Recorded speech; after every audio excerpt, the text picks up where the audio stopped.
Bonjour et bonsoir tout le monde. Ça dépend de l'heure à laquelle vous écouterez ceci. Je me présente, je m'appelle Bekin Tumbaka Bongo, étudiante de l'Université protestante au Congo, en deuxième licence système LMD.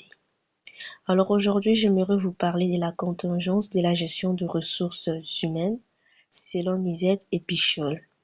Déjà, à savoir, nous sommes dans le cadre de la gestion de ressources humaines. Qu'est-ce que la gestion de ressources humaines? La gestion de ressources humaines, GRH, aussi appelée gestion du capital humain, est l'ensemble de pratiques mises en œuvre pour administrer, mobiliser et développer les ressources humaines impliquées dans l'activité d'une organisation. Notre premier point sera porté sur la présentation de la contingence des Nisette et Pichol. Qu'est-ce qu'une contingence?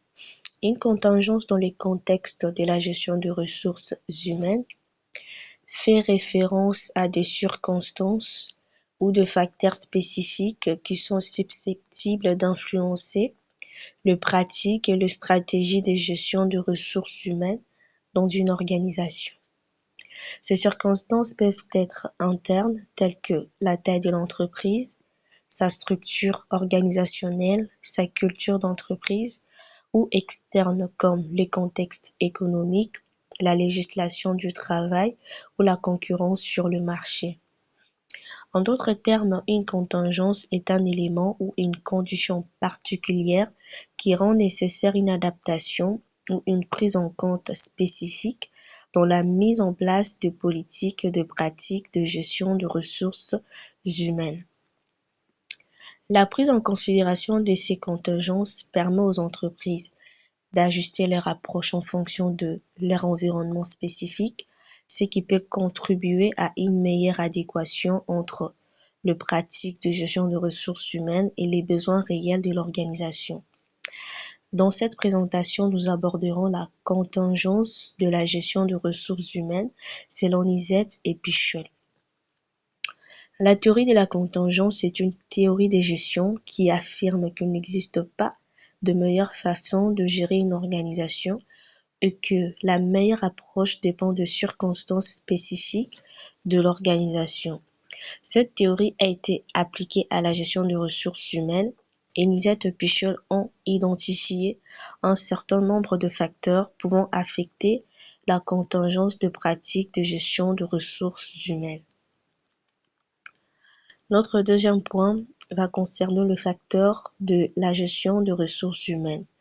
Parmi ces facteurs, nous avons l'environnement de l'organisation, la technologie, la stratégie de l'organisation, la culture de l'organisation et les caractéristiques des employés.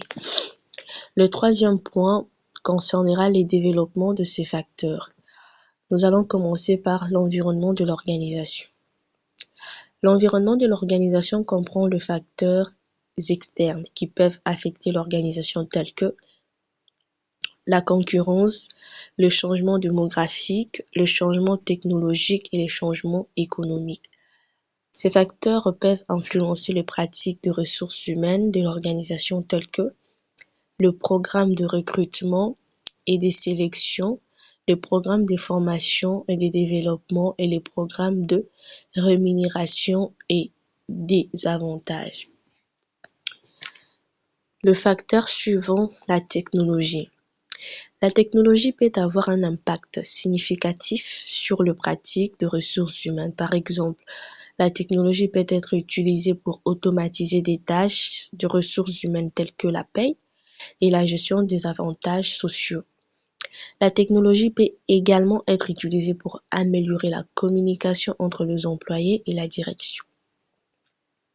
Le facteur suivant, nous avons la stratégie de l'organisation. La stratégie de l'organisation est son plan d'action pour atteindre ses objectifs. La stratégie de l'organisation peut affecter les pratiques de ressources humaines de l'organisation, telles que le programme de recrutement et de sélection, le programme de formation et de développement et le programme de rémunération et des avantages. Culture de l'organisation, ça c'est le facteur suivant. La culture de l'organisation et les valeurs, les croyances et les normes qui sont partagées par le membre de l'organisation. La culture de l'organisation peut affecter les ressources humaines de l'organisation telles que les styles de leadership, le processus de prise de décision et les pratiques de communication. Caractéristiques des employés. Les caractéristiques des employés incluent leur âge, leur sexe, leur éducation, leurs compétences et leur expérience. Les caractéristiques des employés peuvent affecter les pratiques de ressources humaines de l'organisation telles que le programme de formation et de développement, le programme de rémunération et l'avantage et les pratiques de gestion de la performance. Alors, on peut conclure cette présentation ou cette contingence de Nizet et Pichol comme ceci. La contingence de la gestion des ressources humaines selon Nizet et Pichol met l'accent sur l'importance d'adapter les pratiques de gestion des ressources humaines ou spécifiées de chaque organisation. Selon leur approche, il n'existe pas de modèle universel de gestion des ressources humaines qui conviennent à toutes les entreprises.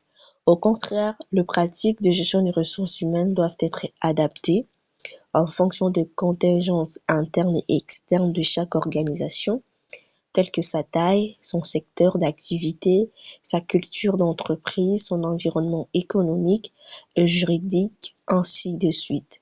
Cette approche met en évidence l'importance de la flexibilité et de l'adaptabilité dans la gestion des ressources humaines afin de répondre aux besoins spécifiques de chaque entreprise.